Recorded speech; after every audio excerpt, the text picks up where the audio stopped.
Salut les amis, bonjour et bienvenue sur notre chaîne d'information Direct Info.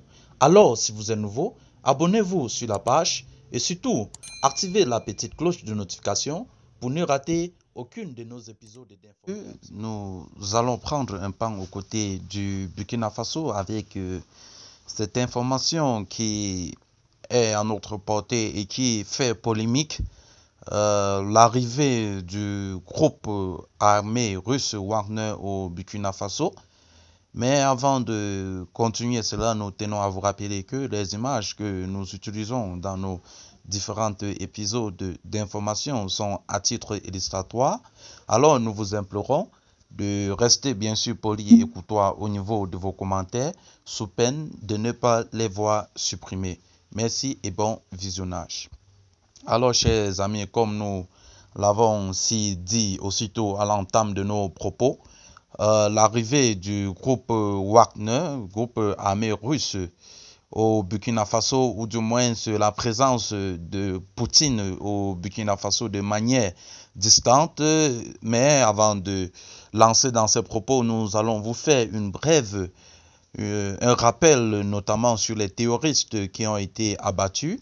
Il faut le dire, des soldats ont été également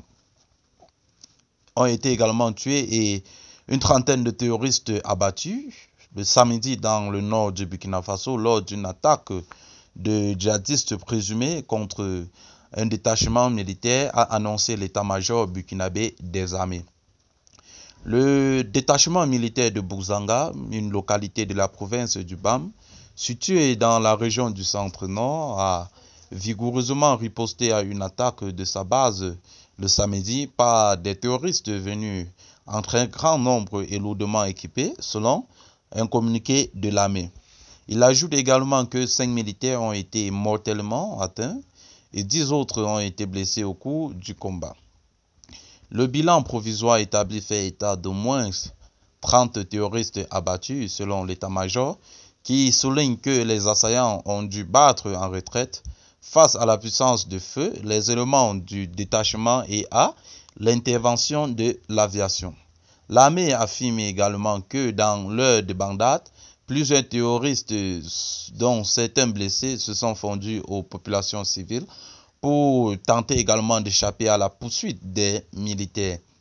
Les opérations de ratissage et de sécurisation se poursuivent dans la zone.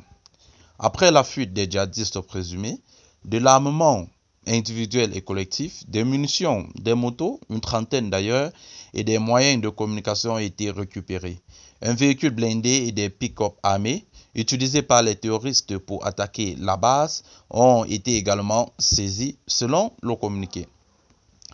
En effet, rendant hommage aux soldats tués, le chef d'état-major des armées, le colonel David Cabré, a profité de l'occasion pour saluer la riposte héroïque des soldats et appeler toutes les unités engagées à rester mobilisées autour de notre objectif commun qui est la reconquête de l'intégrité de notre territoire. Le jeudi, 11 soldats avaient déjà été tués dans l'est du Burkina Faso lors d'une attaque de djihadistes présumés contre un détachement militaire.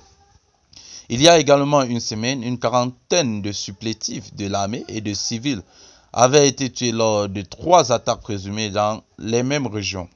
Le Burkina Faso, en particulier le nord et l'est, est la cible d'attaques djihadistes depuis 2015, perpétrées par des mouvements affiliés à Al-Qaïda et à l'État islamique qui ont fait plus de 2000 morts et 1,8 million de déplacés.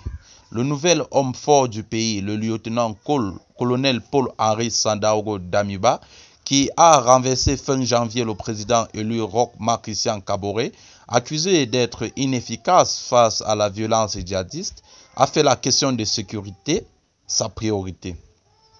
Après une relative accalmie lors de sa prise de pouvoir, M. Damiba fait depuis face à une recrudescence d'attaques de djihadistes présumés qui ont fait près de 200 morts civils et militaires.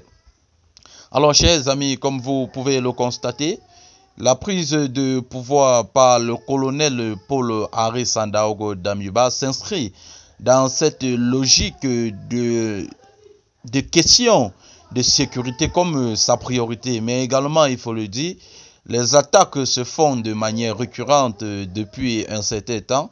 Mais il faut le dire, si ces attaques sont récurrentes, c'est également aussi par l'offensive de nos vaillants soldats qui se mettent à pied d'œuvre jour et nuit pour ramener la paix au Burkina Faso. Mais également, nous pouvons également constater qu'il y a une recrudescence des attaques au niveau des engins explosifs inattendus. Il faut le dire, c'est aussi un mode opératoire des terroristes qui passent par des engins explosifs inapprovisés, qui également profitent des occasions pour semer la terreur aux vaillantes populations et qui empêche ces derniers à vaquer à leurs occupations diverses.